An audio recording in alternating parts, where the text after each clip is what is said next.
Baik, assalamualaikum warahmatullahi wabarakatuh. Kami di sini akan mempresentasikan hasil karya kami dalam bentuk makalah, mempresentasikan dalam bentuk PowerPoint. Sebelumnya perkenalkan kelompok kami ada 3 anggota, yakni saya sendiri Muhammad Gadvan Faiz Faruk, yang kedua ada Muhammad Arkam Januar, yang terakhir ada Tamara Oktaviani. Presentasi kali ini yang akan dibawakan oleh saya terlebih dahulu, lalu nanti dilanjut oleh rekan-rekan saya. Hasil pembahasan kami yang berjudul Compositional Thinking untuk TIK abad 21. Sebelumnya apa sih pengertian compositional thinking?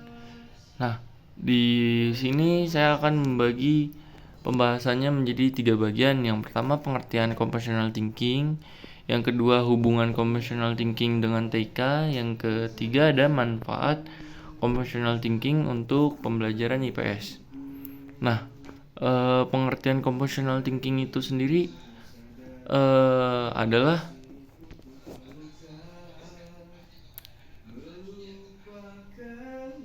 compositional thinking adalah cara berpikir untuk menyelesaikan masalah atau problem solving dengan cara menguraikan menjadi beberapa tahapan yang efektif, efisien, dan menyeluruh, meliputi di decomposition, pattern recognition, abstraction, algorithm yang merupakan beberapa konsep dasar ilmu komputer. Dapat dikatakan pula bahwa apa itu compositional thinking atau pemikiran komputasi merupakan metode untuk menyelesaikan masalah melalui tahapan-tahapan berpikir dalam merancang pengembangan sistem atau aplikasi komputer. Ya, karena pada dasarnya pemikiran ini adalah pemikiran yang digunakan untuk memecahkan masalah di bidang informatika. Pemikiran komposisional komputasi meliputi 4 tahap utama, yakni ada decomposition, merupakan pembagian masalah menjadi bagian-bagian yang lebih kecil atau sederhana. Jadi setiap masalah yang besar dipecah mana dulu yang diselesaikan kecil-kecil dulu, dari mulai yang kecil-kecil dulu permasalahan itu. Terus yang kedua ada pattern recognition, yakni mencari atau mengenali kesamaan pola dalam maupun antara masalah yang ingin dipecahkan. Permasalahan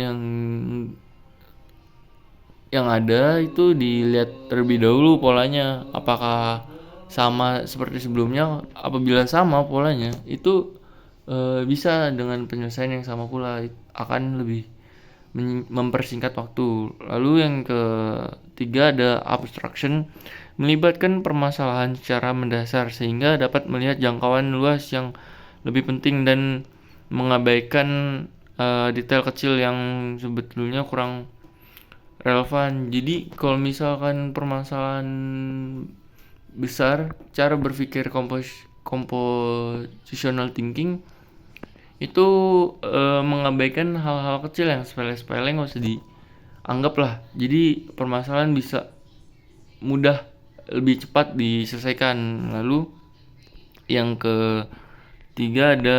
keempat ada algorithm, mengembangkan sistem sekuan atau langkah-langkah solusi yang dapat diterapkan secara menyeluruh terhadap pola yang sama sehingga lebih efektif dan efisien. Selanjutnya akan dijelaskan oleh rekan saya.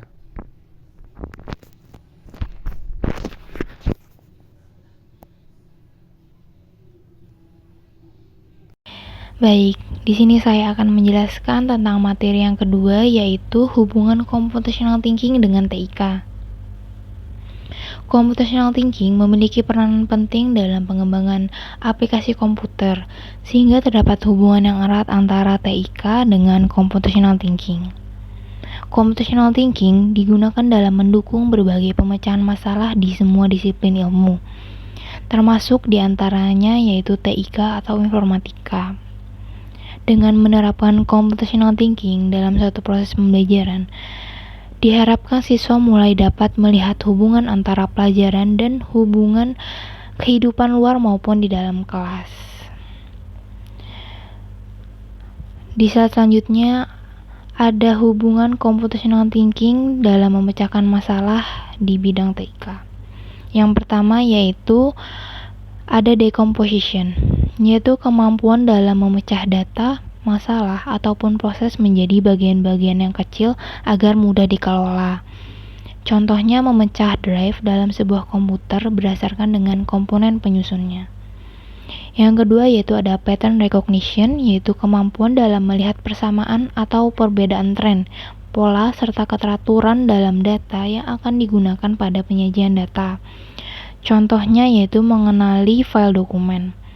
Yang ketiga yaitu ada abstraksi, yaitu melakukan generalisasi serta mengidentifikasi prinsip umum yang kemudian menghasilkan tren, pola, serta keteraturan.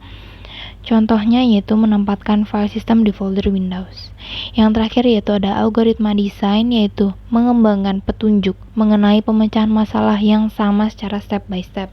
Contohnya menggunakan beberapa langkah dalam mencari file pada komputer. Baik, untuk slide selanjutnya akan dilanjutkan oleh teman saya.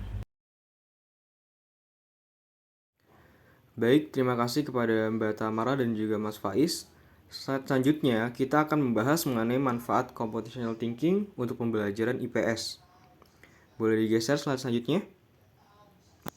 Adapun cara mengimplementasikan computational thinking dalam pembelajaran, yang pertama memahami masalah, yang kedua mengumpulkan semua data, dan yang ketiga mencari solusi. Nah, yang pertama ini kita sebagai guru harusnya memberikan beberapa masalah. Agar apa? Agar siswa bisa memahami suatu masalah, terutama masalah yang ada dalam kehidupan sehari-harinya. Kemudian setelah memahami sebuah masalah, siswa juga dituntut untuk mengumpulkan sebuah data. Sehingga dengan mengumpulkan sebuah data itu, siswa bisa mencari sebuah solusinya. Kita analogikan dalam kehidupan sehari-hari, misalnya pekerjaan PR atau masalah dalam keluarga ya, misalnya atau teman gitu, misalnya berantem.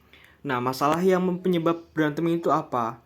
Kemudian kita tanyakan, sebabnya itu kayak gini, itu mengumpulkan data. Kemudian lalu bagaimana solusinya? Solusinya ya kita harus baik sama teman, kita harus maafkan sama teman. Itu kalau dianalogikan dalam computational thinking, dalam pembelajaran atau kehidupan sehari-hari. Intinya seperti itu. Kemudian slide selanjutnya, penerapan computational thinking dalam pembelajaran. Nah, kalau tadi dalam kehidupan sehari-hari, kali ini dalam pembelajaran nih. Dimana yang pertama ada abstraksi, kedua ada algoritma, kemudian yang ketiga ada dekomposisi, dan yang selanjutnya pengenalan pola. Sama seperti yang telah dijelaskan oleh Mbak Tamara, manfaat computational thinking dalam TIK. Di sini saya akan menjelaskan manfaat computational thinking dalam pembelajaran. Yang pertama mengenai abstraksi, di mana guru itu bisa memberikan suatu tugas ya, berupa ringkasan atau rangkuman dari sebuah buku atau materi yang hari ini diajarkan di kelas. Kemudian siswa mengerjakannya. Ketika mengerjakannya, di situ siswa akan dituntut agar memilah-milih mana poin-poin yang penting yang harusnya ditulis di kertas dan mana yang tidak penting. Nah, di situ siswa dituntut ya agar pola pikirnya itu berjalan, agar memilah-milihnya itu juga bisa gitu. Itu computational thinking, abstraksi ya. Kemudian selanjutnya algoritma, di mana guru memberikan langkah-langkah untuk menyelesaikan suatu persoalan, misalnya mengajari siswa langkah-langkah menggosok gigi dengan benar, mulai dari mengambil sikat gigi, mengoleskan pasta gigi, kemudian ya begitu dan seterusnya ya. Itu namanya algoritma atau memberikan step by step. Misalnya contoh lain ya, kalau di kelas siswa itu dituntut cara mengerjakan tugas. Misalkan matematika ada cara perkaliannya, ada rumusnya. dan seterusnya, baru ketemu hasil jawabannya. Intinya itu namanya algoritma ya. Ada rentetan tata cara atau step by stepnya di situ. Kemudian selanjutnya ada dekomposisi. Kalau dalam kelas, guru itu biasanya meminta siswa untuk membuat organisasi atau tugas, dibagikan tugas piket biasanya. Ada yang piket hari Senin, hari Selasa, sampai Jumat gitu ya.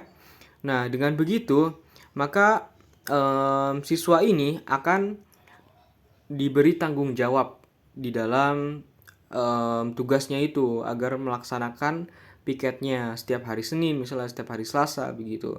Itu namanya dekomposisi. Jadi siswa itu diberi emban tugas atau diberi struktur atau tanggung jawab gitu kepada siswa. Itu dekomposisi. Selanjutnya mengenai pengenalan pola.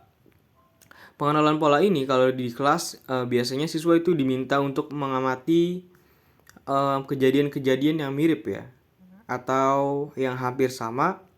Kemudian dengan mencari perbedaan dan persamaan itu apa kira-kira gitu ya. Misalnya perbedaan kota A dan kota B, terus persamaannya apa gitulah kalau di kelas. Nah, dengan mengenalan pola itu maka siswa juga akan berpikir kira-kira apa nih yang sama dan kira-kira apa yang beda gitu. Itu conversational thinking dalam pembelajaran ya. Slide selanjutnya adalah manfaat penerapan computational thinking dalam IPS. Nah, kita analogikan dalam konteks hal ini ya, yang seperti terjadi belakangan ini bahwa telah terjadi tragedi Kanjuruhan misalnya. Contoh pada manfaat penerapannya dalam pembelajaran IPS, jadi ketika computational thinking ini peserta didik disodorkan permasalahan ya, berupa permasalahan sosial ya, seperti keributan tadi yang tragedi di Kanjuruhan misalnya, atau kemudian guru memberikan contoh kepada para siswa misalnya seperti demo atau sebagainya. Lalu setelah diberikan contoh permasalahan sosial tersebut, siswa juga ditugasi untuk mencari salah satu solusi, bagaimana agar masalah ini teratasi dengan baik dan benar gitu. Lalu apa sih penyebabnya? Di situ siswa juga akan disuruh mencari dan menggali data-data, sehingga dari memahami masalah kemudian mengumpulkan data dan menemukan solusinya, maka siswa di situ akan computational thinkingnya akan berjalan dengan baik dan juga berkembang gitu ya, tidak stuck di situ-situ saja. Itulah intinya manfaat computational thinking seperti itu. Jadi siswa dituntut untuk berpikir, memahami persoalan masalah yang ada di sekitar, kemudian juga mengumpulkan sebuah data-data, apa penyebabnya, kenapa bisa terjadi, dan setelah itu siswa juga dituntut untuk mencari sebuah solusi. Intinya seperti itu computational thinking dalam untuk TIK ya, abad ke-21. Intinya seperti itu. Baik, itu saja pemaparan materi dari kelompok kami. Lebih kurangnya kami mohon maaf apabila ada salah kata dan ada yang salah dalam pemaparan materi, kami juga mohon maaf. Wabillahi taufiq wal hidayah. Wassalamualaikum warahmatullahi wabarakatuh.